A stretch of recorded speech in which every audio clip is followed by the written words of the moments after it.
What's up, everybody, and welcome in to another edition of the Sit Down. As always, if you enjoy this video, please make sure you hit that like button and let me know what you think of today's discussion in the comment section below. If you're new around here, you just haven't done it yet, or you're living under a rock and seeing this video for the first time, I don't know what you're waiting for. Hit that subscribe button below now so you never miss another Sit Down video. I also want to wish all of you a very Merry Christmas. This will be my last video before the holiday. I wish you and yours a happy holiday. Today, ladies and gentlemen, we're going to get into another very interesting organized crime topic. And over the last week, Scott Bernstein is running his mouth again. He recently stated that this podcast, The Sit Down, has, quote, misconstrued a situation involving Laborio Barney Bellomo, a person Scott asserts is the official boss of the Genovese crime family. Scott has been steadfast over the last several years in telling us that, according to him, Barney's the man in charge of the West Side. Well, today, Scott, I'm here to tell you you're wrong. And let's just be honest, this isn't the first time you've been wrong recently. Remember, you're the same guy that reported that Jackie knows D'Amico, a guy who's blind and can't walk in the late stages of his life, traveled all the way to Italy on behalf of business for the Gambino crime family. We've all, over the last couple of years, had major questions involving Scott's honesty in his reporting. This is also the same person that platformed Gunnar Lindblom and asserted that he was a made member or connected member of the Detroit Partnership. So I would be in a good spot if I brought up the fact that we have to question whether Scott's reporting on Barney Bellomo is exactly true. Here's one thing I'll tell you, Scott. Leave my name and this show's name out of your mouth. Today, we're going to tell you who the real boss of this family is. It's Ernie Muscarella. The story of him next on the Sit Down. Ernie Muscarella was born July 14th, 1943 in Brooklyn, New York. According to the 1950 census, he and his family would live at 2424 St. Paul's Place in Brooklyn. According to that same census, we would find out that Ernie Muscarella had a brother called Raymond and a sister called Lillian. Ernie Muscarella's father, Raymond Sr., was the proprietor of a trucking company. In fact, we would learn that the trucking company likely was involved as well in a family business that the Muscarellas were involved in Little Italy. It was said that the business was some sort of wine business. So Ernie Muscarella's father was a budding businessman, but it wasn't just trucking and wine that he was involved in. In a book I'm going to talk about here in the coming minutes, we would find out that Ernie Muscarella's father was a great businessman, but he was also a reputed member of the Vito Genovese crime family. Now, Muscarella's father was also very tied into show business, and we would find that out in the book The Good Life by Tony Bennett, an autobiography. In that book, Anthony Benedetto, a.k.a. Tony Bennett, who was originally from Queens, he would state that he met Raymond Muscarella, Ernie's father, in approximately 1948, and that, quote, Ray was known as the businessman who dabbled in many things, including show business. And according to Bennett, he would find out that Raymond was a budding music manager. He would also further state that Bennett knew that Muscarella was likely connected and was told by friends to stay away from him because, quote, essentially, once they get your hooks into you, they're never going to let go. But Bennett would state that he was desperate for financial backing. He had just come home from serving in the military. He had a budding career and wanted to get a little injection into it. It would work for him due to the fact that he would state that his time at Raymond Muscarella was quite good and that Muscarella would get him a vocal coach, eventually furthering his career and getting him a record deal. Though he would further state that one of the issues that Raymond Muscarella and him butted heads over was the fact that Muscarella wanted to give the thought that Bennett was a single man because it would help with record sales with women believing he was single. The problem is that by that time, Tony Bennett would meet his future wife, a woman called Patricia, and that's something that him and Muscarella butted heads over, though he would say, Bennett, that he would part ways with Muscarella in approximately 1955. The good thing, though, for Raymond Muscarella, according to the book, he would receive approximately 10% of everything Tony Bennett did until approximately the early 1960s. So we would venture to believe that Raymond Muscarella, Ernie's father, made a pretty penny discovering Tony Bennett. Tony Bennett was a legend in music for decades down the road, and we can credit Ernie Muscarella's own father with that. Ernie Muscarella's father, Raymond, would die in 1972, though his son in the 50s and 60s would take up boxing. Like many others in the Genovese crime family, we know guys like Vinny Gigante, Dom Cirillo, and others got involved with the sweet science. I would find out that in approximately the late 60s, Ernie Muscarella would have a fight in Bayonne, New Jersey, a fight that, unfortunately, he would lose. Muscarella would eventually trade in his boxing gloves and the ring for the streets. He would eventually align with the very powerful 116th Street crew by the 70s in East Harlem. By that point, he and his family lived in the Bronx. I will state before we continue with this video, in terms of background on Muscarella, I felt I did as good as I could. He is very tough to find information on. In fact, Muscarella, there's only 2 known photos of him. The one that I just showed you and another one I will show you, both mugshots. Muscarella is, someone would call him on the streets today, they would tell me that he was a, quote, ghost. He is never seen, ever.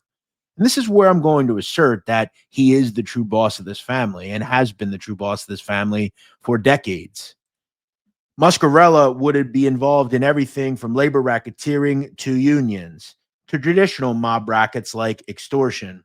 We would find out through government filings that he was active, like many, on the docks, grabbing his part of the ILA and committing extortion and money laundering through it. Muscarella turned into a pretty good earner, just like his father. We would also learn from government testimony that Dominic Cicale, an eventual member of the Bonanno crime family, his early mentor as a young kid was Ernest Muscarella. In fact, Cicale would state on my own show that he would lift weights with Muscarella, and he really acted Muscarella as a father figure for a young Dominic Cicale. Cicale would also state, though, that he will not ever publicly talk much about Muscarella due to the fact that he was, quote, like a father figure. I did ask Dominic about this, and I did ask him to comment on it, and he basically told me that he did not want to say anything due to the fact that he still very much respects Muscarella, and very little of what I got in this video came from Dominic. In fact, he basically didn't hang up on me, but he told me, I'm not interested in speaking about Muscarella. But I will state what Dominic has publicly said about Ernie. Now, again, Ernie would be someone that came up in the 116th Street crew under people like Fat Tony Salerno and Severio Sammy Black Santora. Eventually, he would become the captain of the 116th Street crew and would become one of the more powerful captains in this group.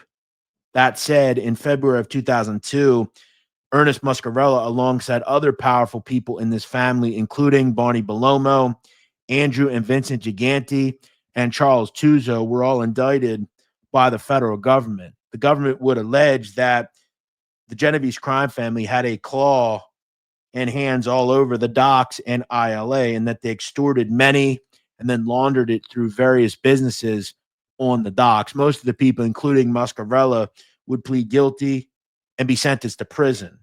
Ernie would be hit with 5 years and be released in 2008. I do want to state another government informant, a person called Anthony Zocolillo, would state that on occasion he did have certain meetings with Muscarella. In fact, he would assert that not only Muscarella, but he would meet with Genovese heavyweight Pasquale Patsy Falchetti as well. Now, we would learn down the road that Falchetti would go to prison due to a loan he would give Mr. Zocolillo. I do want to make clear, though, even though Muscarella's name was mentioned as meeting with Zocolillo, we have to take what Zocolillo says with a grain of salt. He is, again, a mob informant, and we're really only going off what he's telling us.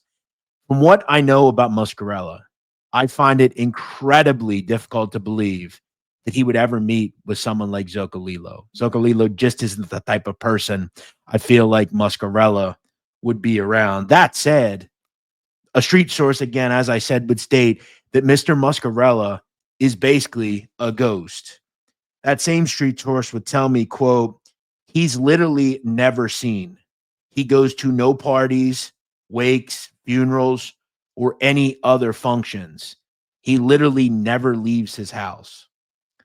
Now, a lot of people are going to say to me, Jeff, how does that mean he's the boss of the family? Well, I will assert this, that in approximately 1996, we know Barney Bellomo, according to the government, was called the official boss of the Genovese crime family.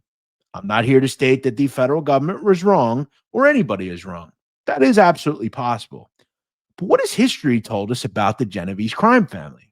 They would tell us that virtually since the beginning of this family, the boss we think is the boss isn't the boss, right?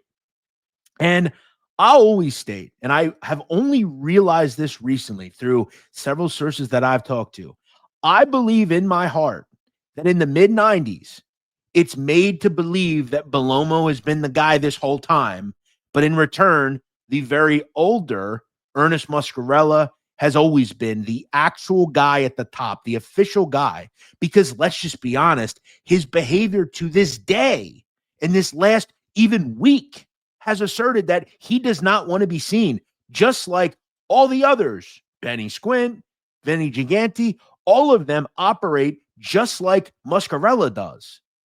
Here's some more further points to assert this. According to someone I spoke to that has become a made member of the Mafia, he would state to me that when he was made, it was asserted that the boss of the Genovese crime family is Ernest Muscarella. Remember also, I have stated, another source would tell me he is never seen. We also know that the very out front, according to Scott Bernstein, Barney Bellomo has coffee dates with his captains. Does that sound like someone that the boss, like the guy that's supposed to be out there in the front, would do? Did Gigante ever do that? No. Kind of sounds like he's the Tony Salerno of the family, the guy in the front, the guy that everybody wants you to see. We also know from photos, Barney Bellomo has become more and more and more emboldened. He is seen in more and more photos. He's the guy on the street making decisions. He's the front street boss. There are two people that run the Genovese crime family, Bellomo on the street and Mr. Muscarella on the sidelines, behind the scenes, never seen with anybody. I'll also further assert that recently, over the last several weeks, there was a Christmas party in the Bronx. The only person to not attend was Mr. Muscarella. As I said, the same source that told me about all these things would tell me as well that Barney is essentially Fat Tony and that Ernie Muscarella is your chin. He does nothing publicly. He is never seen publicly. He is never with anybody else anywhere. Just like Chin Gigante, just like Benny Squint, and just like all the other guys we've seen over the years. I am asserting on this show, Barney Bellomo is not the official end of the line in the Genovese crime family. It's Ernest Muscarella. It's obvious. This is always what they've done. And further street sources, ones that Scott's not talking to, have told me this. We also know on the record that FBI agents have often thought this, including Mike Campi, who came on and essentially said, I don't believe Barney's the guy. I believe there's probably somebody above him. We also know that Dominic Cicale himself has stated that. Let's ask ourselves this. I'm aware that Dominic Cicale is a mob informant, but I also am aware that Dominic Cicale, like all of these mob informants, still talks to people today in the streets.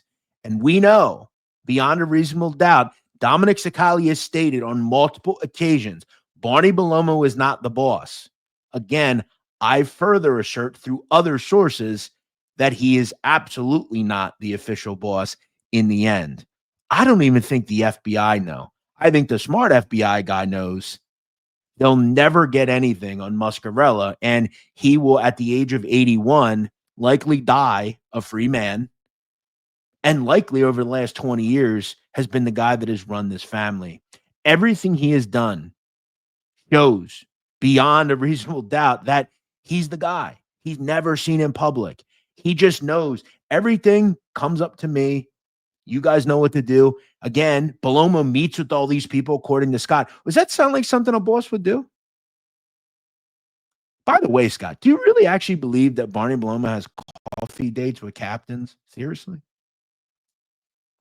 I think we have to call into question some of your reporting, and I maintained reasons why. God, I'm going to assert one more time. Stop talking about this show and stop talking about me. Okay, I'm going to tell you one more time. Stop doing it. Because, Scott, whether or not you believe it, we have broken many stories. In fact, you told me that. You used to get stuff from me, remember? We don't wait a week like Jerry Capisci to put stuff out. Scott, I don't just sit here for my health. You think in 4 years, I haven't gotten to know people over the years? Who's more likely to know people in the streets, me or you? You've likely never even been to New York City. I'm not saying I have either. Guys reach out to me. They want to talk to me. Look, at the end of the day, guys, this is not an exact science. But I'm going to tell this again to Scott. Stop bringing me up, especially when I've basically put out a blueprint on why this totally makes sense. So, what do you think? There has to be somebody above Barney, isn't there? I think there is. I guess we'll have to wait and see. Barney's inner circle should be replaced with Ernie's inner circle. I believe this is the true boss of the Genovese crime family. Happy holidays. We'll see you next week here on the Sit Down.